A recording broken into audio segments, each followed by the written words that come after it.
SP news కి స్వాగతం. Bulletin లో ముందుగా హెడ్లైన్స్.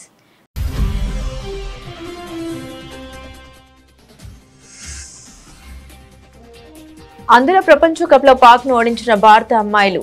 అద్భుత ఫీల్డింగ్ తో ఏకంగా 7గురిని రన్అట్ చేసిన భారత్.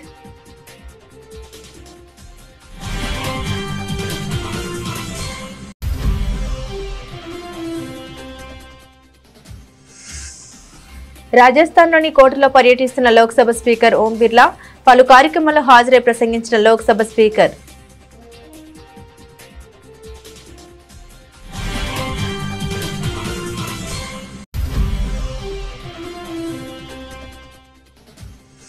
పర్యటనలో భాగంగా హైదరాబాద్ చేరుకున్న ఉపరాష్ట్రపతి సిపి రాధాకృష్ణన్.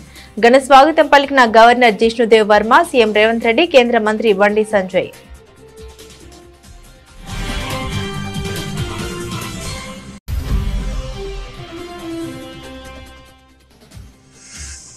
హిందువులు ఓటు బ్యాంకుగా మారాలని బండి సంజయ్ పిలుపు.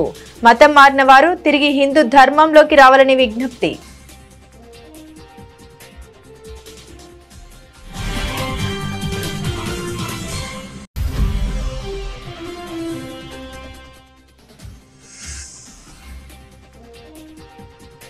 కాంగ్రెస్ పార్టీని ప్రభుత్వాన్ని ప్రక్షాళన చేయాలి. ఫిరాయింపు ఎమ్మెల్యేలు, నాయకులపై ఏఐసీసీ కార్యదర్శి సంపత్ కుమార్ విమర్శలు.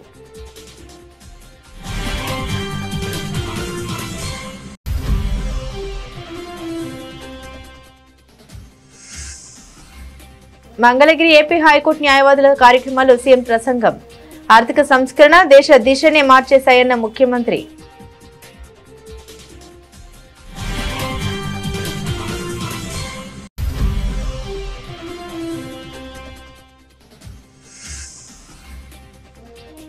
రిజర్వేషన్ ఇవ్వకుండా ఎన్నికలకు వెళ్తే అగ్నిగుండమే శ్రీనివాస్ గౌడ్.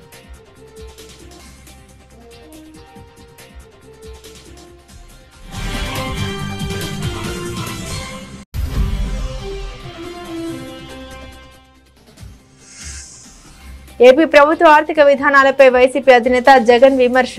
పెరుగుతున్న అప్పులు, పడిపోతున్న మూలధన వ్యయంపై ఆందోళన.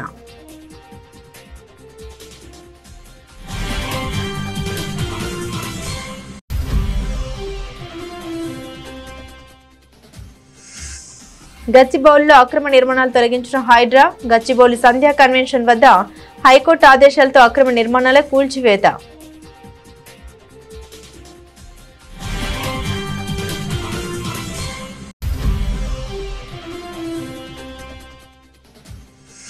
ముగిసిన ఆధ్యాత్మిక గురువు ధీరేంద్ర కృష్ణ శాస్త్రి చేపట్టిన ఏకతా పాదయాత్ర. సనాతన హిందూ ఐక్యతను ప్రోత్సహించడానికి నెలవారీ తీర్థయాత్ర నిర్వహించబడతాయని ప్రతిజ్ఞ.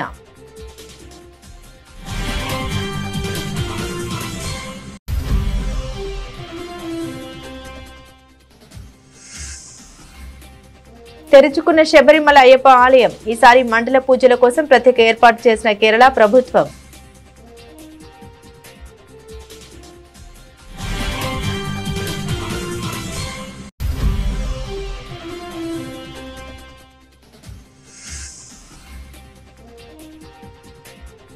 ఆంధ్ర కింగ్ తాలూకా రిలీజ్ డేట్ పై అప్డేట్. ఒకరోజు ముందుగా నవంబర్ 27న విడుదల.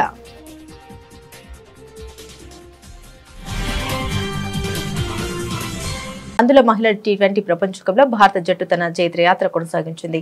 కొలంబోలోని BOI గ్రౌండ్స్ లో తమ చిరకాల ప్రత్యర్థి పాకిస్తాన్ తో జరిగిన ఉత్కంఠభరిత మ్యాచ్ లో భారత్ పూర్తి ఆధిపత్యం ప్రదర్శించి ఘన విజయం సాధించింది. అద్భుతమైన ఫీల్డింగ్, ఆ తర్వాత బ్యాటింగ్ లో విధ్వంసకర ప్రదర్శనతో పాకిస్తాన్ ను చిత్తు చేసింది.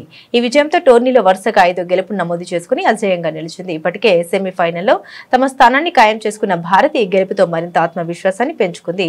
ఈ మ్యాచ్ లో తొలుత బ్యాటింగ్ చేసిన పాకిస్తాన్ జట్టు నిర్ణీత ఓవర్లలో 8 వికెట్ల నష్టానికి 135 పరుగులు చేసింది. భారత బౌలర్ల కట్టుదిట్టమైన బౌలింగ్ కు పాక్ టాప్ ఆర్డర్ కుప్పకూలింది. మ్యాచ్ లో భారత ఫీల్డింగ్ ప్రదర్శన ప్రత్యేక ఆకర్షణగా నిలిచింది.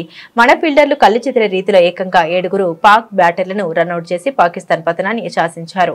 భారత బౌలర్లలో పులా సరెన్, అనుకుమారి, గంగా కథం క్రమశిక్షణతో బౌలింగ్ చేసి పాక్ బ్యాటర్లపై ఒత్తిడి పెంచారు. అనంతరం 136 పరుగుల లక్ష్యంతో బరిలోకి దిగిన భారత జట్టు ఏ దశలోనూ తడబడలేదు.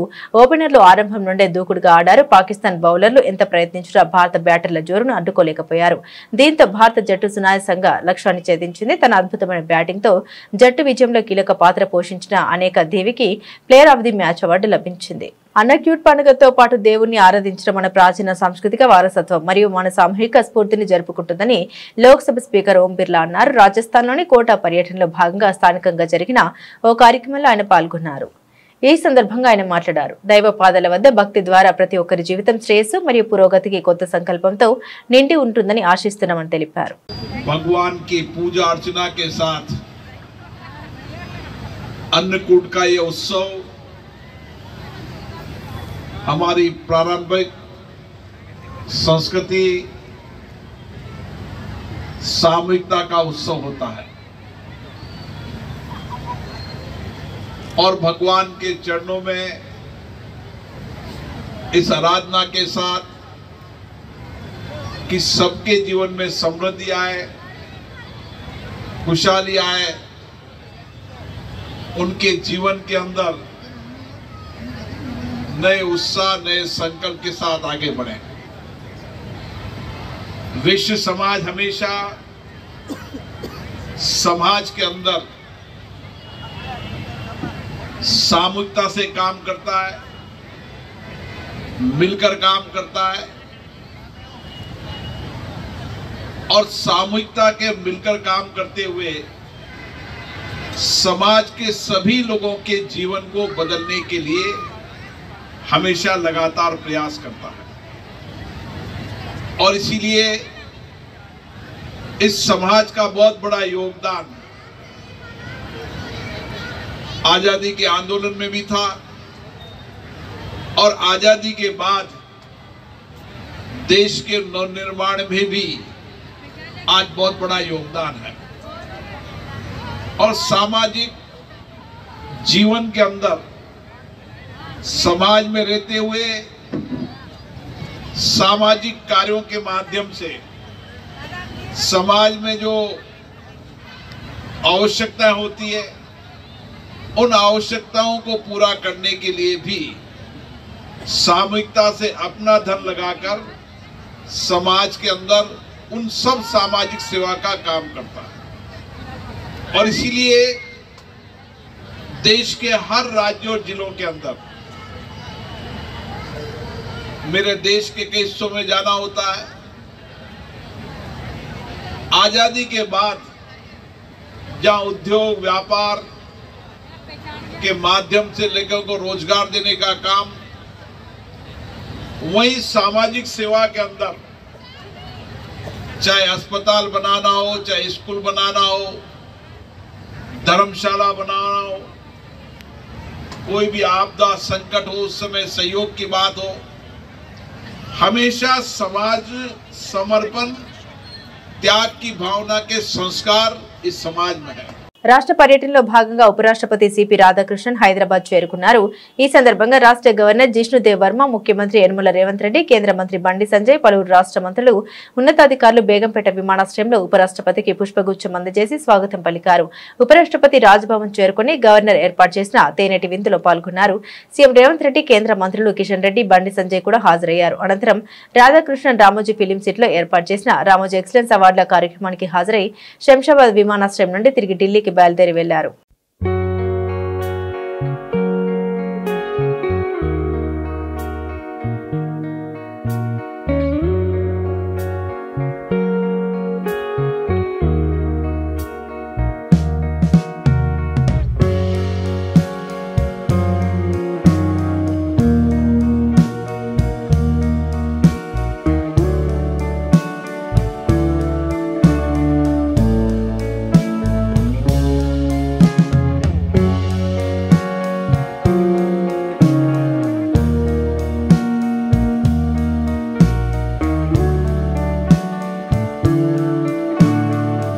రాష్ట్రంలోని హిందువులంతా ఏకతాటిపైకి వచ్చి ఓటు బ్యాంకుగా మారాలని కేంద్ర మంత్రి బండి సంజయ్ పిలుపునిచ్చారు.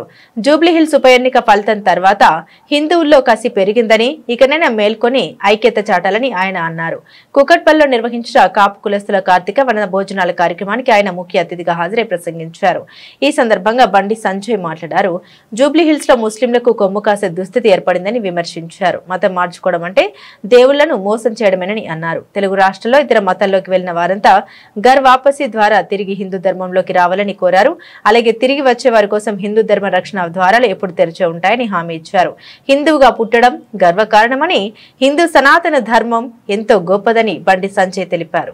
ఫస్ట్ మనం భారతీయులం. ఈ దేశంలో పుట్టడం గర్వకారణం. మనకు భారతీయులుగా పుట్టడం గర్వకారణం. దానిలో హిందువుగా పుట్టడం పూర్వజన్మ సుకృతం. మనకు కులం కోసం పనిచేయడం తప్పలేదు, కానీ కులం కోసం మాత్రమే పనిచేయద్దు. నిజంగా సమాజంలో సభ్యులు కష్టాలు ఉన్నప్పుడు, ఏ కులమే కూడా సమాజంలో సభ్యులు కష్టాలు ఉన్నప్పుడు వాళ్ళని ఆదుకునే ప్రయత్నం చేసేటువంటి సంఘమే నిజమైన కుల సంఘం. నా లక్ష్యం వల్ల ఒకటే, నాకు మంత్రి పదవులు ముఖ్యం కాదు, ఎంపీలు ముఖ్యం కాదు, రాజకీయాలు ముఖ్యం కాదు. నేను హిందువుగా ఉండబట్టి హిందూ ధర్మం కోసం మాత్రమే పనిచేస్తా. అనుకోవచ్చు చాలా మంది, అరే మొన్న జుబ్లీస్ లో బండి సంజయ్ మాట్లాడిన ఓట్లు వల్ల జరిగింది 2 రోజులు, నేను జరిగింది 3 మీటింగ్లు, పర్మిషన్లు ఇవ్వలే, అడ్డుకునే ప్రయత్నం చేశారు. నేను వెనుక ఓనాను. నేను జుబ్లీస్ లో ఓడిపోయింది అని చెప్పి వెనుక నేను ఇంకా కసితో పనిచేస్తా, ఇంకా పట్టుదలతో పనిచేస్తా. ఈ తెలంగాణ రాష్ట్రంలో ఇవాళ ఈ కాపు సంఘం యొక్క వేదికగా మాట్లాడుతున్నాను. నేను నా లక్ష్యం ఒకటే, ఈ తెలంగాణ రాష్ట్రంలో 80% హిందువులను ఓటు బ్యాంక్ మార్చడమే లక్ష్యం. ప్రతి రాజకీయ పార్టీ హిందూ ధర్మం గురించి ఆలోచించేటువంటి వాతావరణాన్ని పక్కా తయారు చేస్తాను. మర్చిపోండి, నేను భయపడేటోడు కాదు, వెనుకకు పోయేటోడు కాదు. 12% ఓట్ల కోసం రాజకీయ పార్టీలు అన్ని పోయి వాళ్ళకు జోగుతుందో, ఇవాళ తెలంగాణ రాష్ట్రంలో ప్రతి ఒక్క రాజకీయ పార్టీ హిందువుల కోసం మాత్రమే పనిచేసే విధంగా. అట్లా అని చెప్పి నేను ముస్లిం సమాజాన్ని కించపరచలేను, ముస్లింల మనోబలాన్ని కించపరచలేను, క్రైస్తవుల మనోబలం కించపరచలేను, ఇతర మతాలను కించపరచకన్నా ధర్మం గురించి మాత్రం గొప్ప చెప్పుకుంటాను. దానిలో వెనుకలు పోయలేదు. దాని ధర్మానికి ఆపదొస్తే కష్టపడితే పక్కా హిందువుగా గర్జిస్తా, గాంధిస్తా, రోడ్డు మీద కొట్లాడతా. దానిలో ఏ మనవం లేదు. నేను ఏడిపోయినా గిదే ధర్మం గురించి చెప్తాను. నా గురించి వేరే ఆశించదు. నేను ఈ ధర్మం కోసం మాత్రమే పనిచేస్తాను. కాబట్టి మిమ్మల్ని నా దారిలోకి తెచ్చుకునే ప్రయత్నం చేస్తే తప్ప నేను మీ దారిలోకి రాను. ఈ తెలంగాణ రాష్ట్రంలో కానీ ఆంధ్ర రాష్ట్రంలో కానీ ఇలా పవన్ కళ్యాణ్ గారు సనాతన ధర్మం కోసం పనిచేస్తున్నాడు.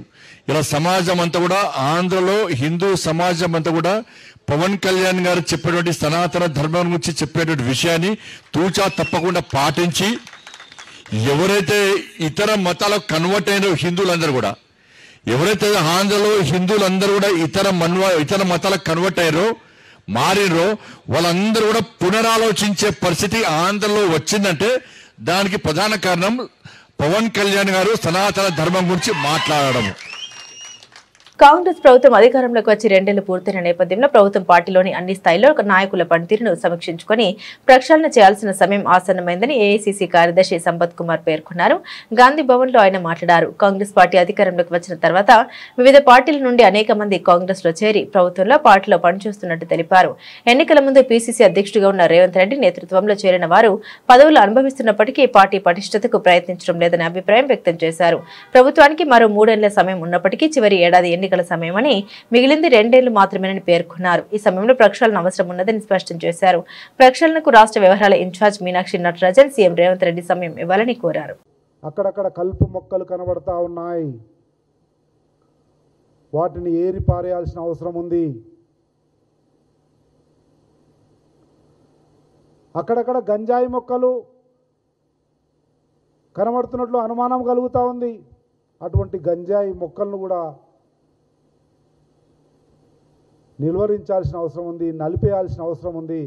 పార్టీని, ప్రభుత్వాన్ని రెండింటినీ సమన్వయపరచడంలో ఉండే అనేక వ్యవస్థలను ప్రక్షాళన చేయవలసినటువంటి అవసరం ఉంది. దయచేసి దాని మీద దృష్టి పెట్టవలసిందిగా విజ్ఞప్తి చేస్తూ ఉన్నా. ఆ రోజు అనేక వ్యక్తులను, శక్తులను కూలగట్టుకోవాలని అనేక మంది వచ్చిండ్రు. ఈరోజు అనేక స్థాయిల్లో పనిచేస్తూ ఉన్నారు. ఒక కాంగ్రెస్ వాదిగా చెప్తా ఉన్నా, చనిపోయే వరకు కాంగ్రెస్ పార్టీలోనే ఉండేవాడిగా చెప్తా ఉన్నా. ఆ రోజు ఎన్నికల సమయంలో రేవంత్ రెడ్డి నాయకత్వంలో పెద్ద ఎత్తున వచ్చిన, ఉప్పెనలా వచ్చిన కాంగ్రెస్ ప్రభంజనంలో గెలుస్తామనో అధికారం వస్తుందనో వచ్చిన వాళ్ళు ఉంటారు. మళ్ళీ రేపు 2-3 సంవత్సరాల తర్వాత పరిస్థితులు మారితే ఎక్కడుంటారో ఏమవుతారో తెలియదు. భారత రాజ్యాంగం ప్రపంచంలోనే అత్యున్నతమైందని డాక్టర్ బిఆర్ అంబేద్కర్ అత్యున్నత రాజ్యాంగాన్ని రూపొందించారని ఆంధ్రప్రదేశ్ ముఖ్యమంత్రి చంద్రబాబు పేర్కొన్నారు. ఒక సాధారణ వ్యక్తి మన దేశానికి ప్రధానమంత్రి కాగలిగారంటే అది మన రాజ్యాంగం కల్పించిన వెసులుబాటు వల్లే సాధ్యమైందని ఆయన పేర్కొన్నారు.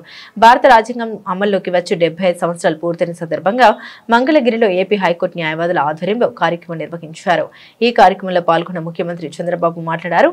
ఆర్థిక సంస్కరణ దేశ దిశనే మార్చేశాయని చంద్రబాబు పేర్కొన్నారు. At one time, Hindu paper used to come. That is only the paper, trusted paper. After that, electronic media has come. Now social media has come. Social media, every person is an editor. Every person is a writer. They can write anything. They can express their views. They can do character assassination also. No exemption for anybody, for me, for judiciary, for everybody. That is how we are facing today. This is the right forum. I wanted to interact all of you. We wanted to maintain vibrant democracy. And at the same time, nation first. We are all here. Nation is great, we will be proud of it. If nation is not great, all of us will be looked down. This is where I am asking all of you to contribute further. Jubilee hills ఉప ఎన్నిక ఫలితాలు చూసి BRS party పని అయిపోయిందంటే అది పిచ్చితనమే అవుతుందని ఆ party నేత మాజీ మంత్రి వి శ్రీనివాస్ గౌడ్ స్పష్టం చేశారు. తాము ఉప ఎన్నికల్లో 2 మినహాన్ని గెలిచామని గుర్తు చేశారు. ఉప ఎన్నికల్లో అధికారంలో ఉన్న వారికే గెలుపు అవకాశాలు అధికమని పేర్కొన్నారు. ఖమ్మంలోని బీఆర్ఎస్ పార్టీ కార్యాలయంలో వి శ్రీనివాస్ గౌడ్ విలేకరులతో మాట్లాడారు. మీరు ఎన్ని అబద్దాలు ఆడినా భరించామని అధికార కాంగ్రెస్ పార్టీ నేతలపై ఆయన ఆగ్రహాన్ని వ్యక్తం చేశారు. బీసీలకు 42% రిజర్వేషన్ ఇవ్వకుండా స్థానిక ఎన్నికలకు వెళ్తే రాష్ట్రం అగ్నిగుండంగా మారుతుందని హెచ్చరించారు. అన్యాయం జరిగింది పాపం అన్నాడు. మరి పాపం అన్యాయం జరిగినప్పుడు మీరెంతలో మీకు అంతా అన్నప్పుడు మరి మీరు ఒక్కనాడన్నా పార్లమెంట్ లో మాట్లాడిందా, ప్రస్తావించిందా? ఉట్టి బయట మాట్లాడితే కాదు కదా. ప్రధానమంత్రి గారు కూడా బీజేపీ కూడా చాలా మాట్లాడుతారు. మరి ఒక బీసీ మంత్రిత్వ శాఖ తెలియతారు మీరు కనీసం ఇదేనా 42% రిజర్వేషన్ని ఖచ్చితంగా మీ ఇద్దరి చేతిలో ఉంది. మీరు ఏం చేస్తారో తెలియదు. కామారెడ్డి డిక్లరేషన్ లో చాలా చెప్పిన గొర్రెలకు 3 లక్షలు ఇస్తాము, ప్రతి మనిషికి బీసీఏ గ్రూప్ లో ముద్రాజనం కలుపుతాము, ఇంకా ఎన్నో చెప్పింది. దళితులకు, బీసీలకు 80% జనాభా గల వర్గాలకు ఎన్నో హామీ ఇచ్చారు. అందరు ఎదురు చూసేది 42% రిజర్వేషన్ కనుక దానికి చట్టబద్ధ కల్పించే ఇవ్వాలి. దాన్ని దాటేసి ఏదో సాకు చెప్పి జిమ్మికి చేయాలని చెప్పి ఎలక్షన్లు పెట్టాలని ప్రయత్నం చేస్తే మాత్రం ఎట్టి పరిస్థితుల బీఆర్ఎస్ పార్టీ ఊరుకోదు. పేద ప్రజల పక్షాన బీఆర్ఎస్ పార్టీ ఉన్నది. ఆనాడు ఎన్టీ రామారావు గారు బడుగు బలహీన వర్గాల వాళ్లకు రాజకీయంగా ఎదగడానికి ఎంతో మేలు చేసింది. ఈ రోజు వరకు కూడా ఆయన చనిపోయి 2 రోజులైనా కూడా ఇప్పటికి కూడా అరే బీసీలకు ఎన్టీఆర్ చేసిండ్రు రామారావు గారు అని చెప్పి మనం అనుకుంటాం. ఇలా బీసీలకు ఎవరు చేసినా మర్చిపోరు. ఇలా మేమున్నప్పుడు మేము మార్కెట్ కమిటీ రిజర్వేషన్ ఇచ్చినాం, ఎంతమందికి ఎమ్మెల్సీకి ఇచ్చినాం. ఎంపీలు 4 ఉంటే 2, 4 8 ఉంటే 4 బీసీలకే రాజ్యసభ మెంబర్లు కూడా జరిగింది. అట్టడి వర్గాలకు ఎంతో సాయం చేయడం జరిగింది. మరి పార్లమెంట్ లో బిల్లు పాస్ చేసి చట్టబద్ధ కల్పించాలంటే మాకు సరైనటువంటి ప్రాతినిధ్యం లేదు. ఢిల్లీలో ప్రాంతీయ పార్టీ, ఇది జాతీయ పార్టీ కనుక మీరు అన్నారు కనుకనే ఇమ్మీడియట్ గా అదితే బాగుంటుందని చెప్పి కేటీఆర్ గారు, కేసీఆర్ గారు మరి అసెంబ్లీలో బిల్లు పాస్ చేయడానికి మండలిలో మధు గారు వీళ్ళందరూ కూడా ఎంబడి కొట్లాడి ఏకగ్రీవ తీర్మానం చేసి పంపించడం జరిగింది. మరి దానికి కట్టుబడి మీరు చేయాలని వైసీపీ అధినేత జగన్ సీఎం చంద్రబాబు నేతృత్వంలోని టీడీపీ కూటమి ప్రభుత్వంపై తీవ్ర స్థాయిలో విమర్శలు గుప్పించారు.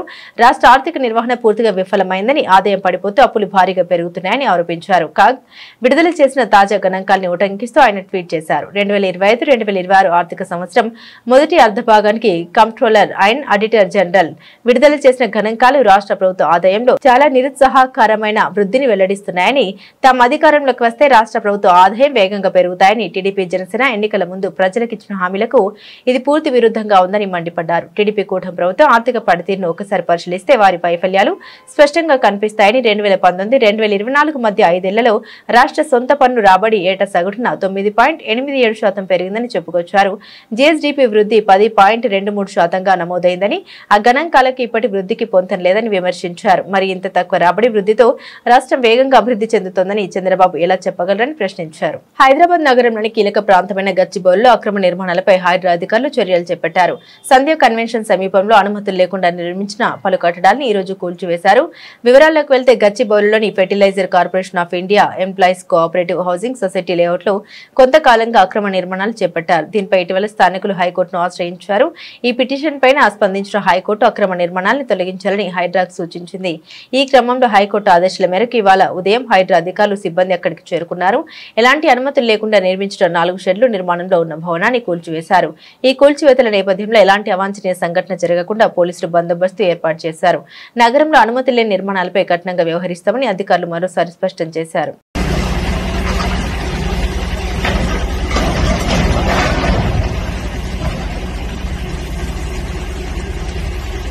ఆధ్యాత్మిక గురువు ధీరేంద్ర కృష్ణ శాస్త్రి చేపట్టిన ఏకతా పాదయాత్రలో ముగిసింది. బృందావన్లోని బాంకే బిహారీ ఆలయ దర్శనంతో తన ఉత్సవ పాదయాత్ర ముగించారు. తన సనాతన హిందూ ఏకతా పాదయాత్ర 2025 గురించి ఆధ్యాత్మిక గురువు ధీరేంద్ర కృష్ణ శాస్త్రి మాట్లాడారు. ఏకతా పాదయాత్ర ఫలితంగా ఒక చారిత్రాత్మక చొరవ ప్రారంభమైందని, ప్రతి గ్రామంలో సనాతన హిందూ ఐక్యతను ప్రోత్సహించడానికి నెలవారీ తీర్థయాత్రలు నిర్వహించబడతాయని ప్రతిజ్ఞ చేశామని తెలిపారు.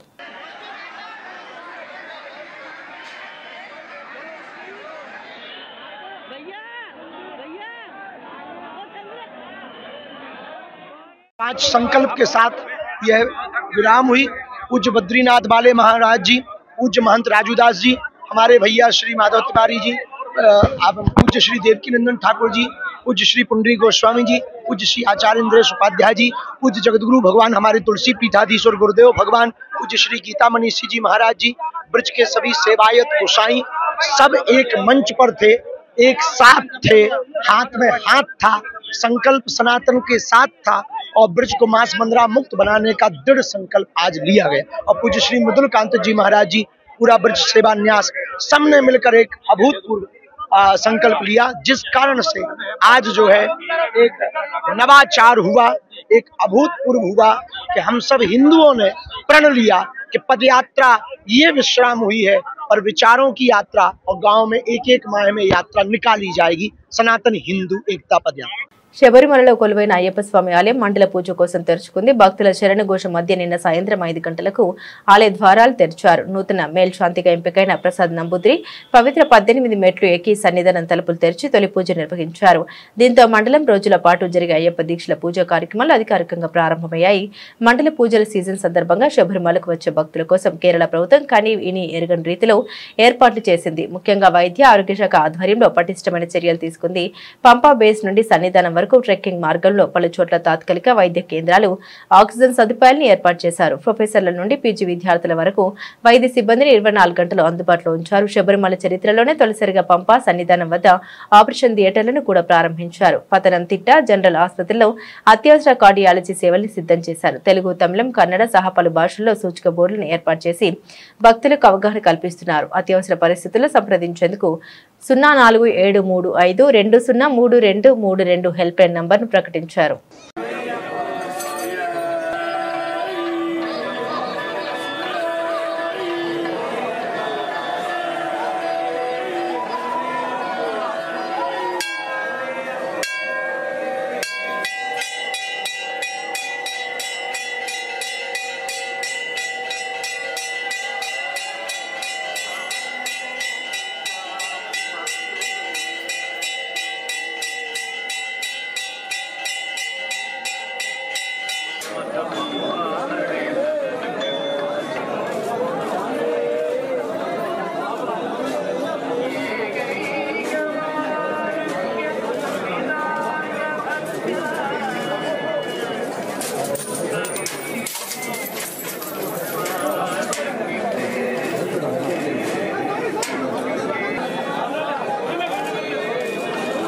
ఎనర్జెటిక్ స్టార్ రామ్ పోతినేని నటిస్తున్న తాజా చిత్రం ఆంధ్ర కింగ్ విడుదల తేదీలో మార్పు చోటు చేసుకుంది. ఈ సినిమాను ముందుగా ప్రకటించిన తేదీ కంటే ఒకరోజు ముందుగానే ప్రేక్షకుల ముందుకు తీసుకురానున్నట్లు చిత్ర నిర్మాణ సంస్థ మైత్రి మూవీ మేకర్స్ అధికారికంగా ప్రకటించింది. మహేష్ బాబు పి దర్శకత్వం వహిస్తున్న ఈ చిత్రాన్ని నవంబర్ 28వ తేదీన విడుదల చేయనున్నట్లు గతంలో తెలిపారు. అయితే తాజాగా విడుదల తేదీలో మార్పు చేస్తూ నవంబర్ 27నే థియేటర్లోకి తీసుకొస్తున్నట్లు కొత్త పోస్టర్ ద్వారా వెల్లడించారు.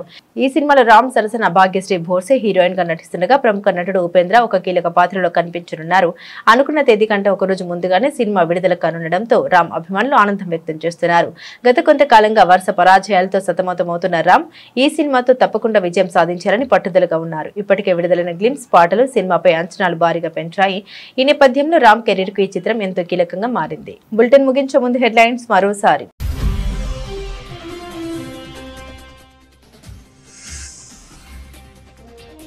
అందులో ప్రపంచ కప్ లో పాక్ ను ఓడించిన భారత అమ్మాయిలు. అద్భుత ఫీల్డింగ్ తో ఏకంగా 7గురిని రన్అట్ చేసిన భారత్.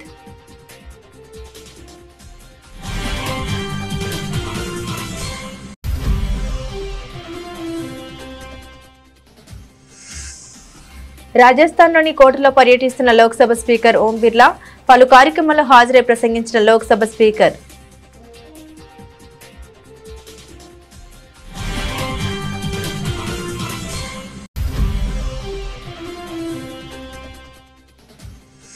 పర్యటనలో భాగంగా హైదరాబాద్ చేరుకున్న ఉపరాష్ట్రపతి సిపి రాధాకృష్ణన్ ఘన స్వాగతం పలికిన గవర్నర్ జిష్ణుదేవ్ వర్మ, సీఎం రేవంత్ రెడ్డి, కేంద్ర మంత్రి బండి సంజయ్.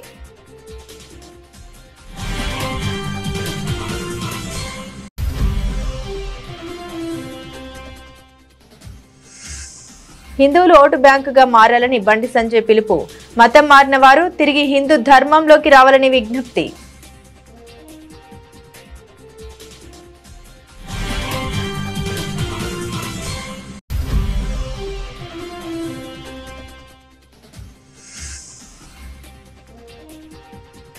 కాంగ్రెస్ పార్టీని ప్రభుత్వాన్ని ప్రక్షాళన చేయాలి. ఫిరాయింపు ఎమ్మెల్యేలు, నాయకులపై ఏఐసీసీ కార్యదర్శి సంపత్ కుమార్ విమర్శలు.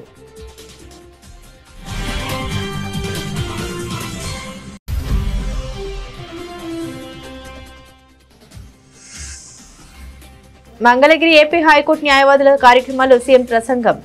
ఆర్థిక సంస్కరణ దేశ దిశనే మార్చేశాయన్న ముఖ్యమంత్రి.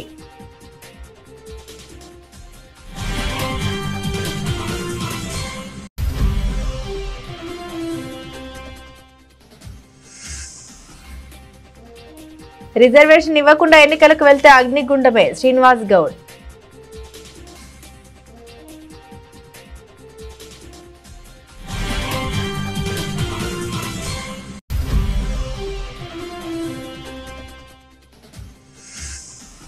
ఏపీ ప్రభుత్వ ఆర్థిక విధానాలపై వైసీపీ అధినేత జగన్ విమర్శ.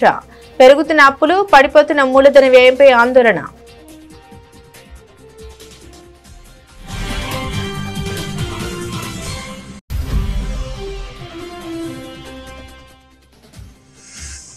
గచ్చిబౌలిలో అక్రమ నిర్మాణాలు తొలగించిన హైడ్రా. గచ్చిబౌలి సంధ్యా కన్వెన్షన్ వద్ద హైకోర్టు ఆదేశాలతో అక్రమ నిర్మాణాల కూల్చివేత.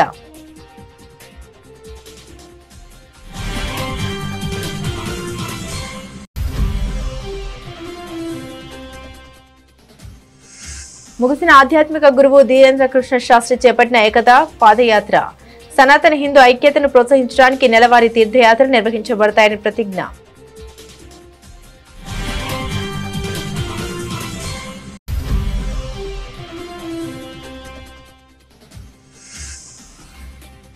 తెరుచుకున్న శబరిమల అయ్యప్ప ఆలయం. ఈసారి మండల పూజల కోసం ప్రత్యేక ఏర్పాటు చేసిన కేరళ ప్రభుత్వం.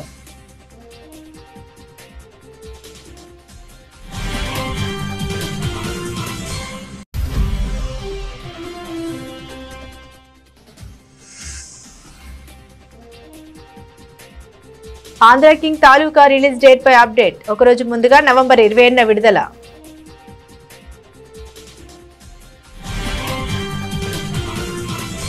ఇవి బులెటిన్లోని విశేషాలు. తిరిగి మరో బులెటిన్తో మళ్ళీ కలుసుకుందాం. అంతవరకు సెలవు, నమస్కారం.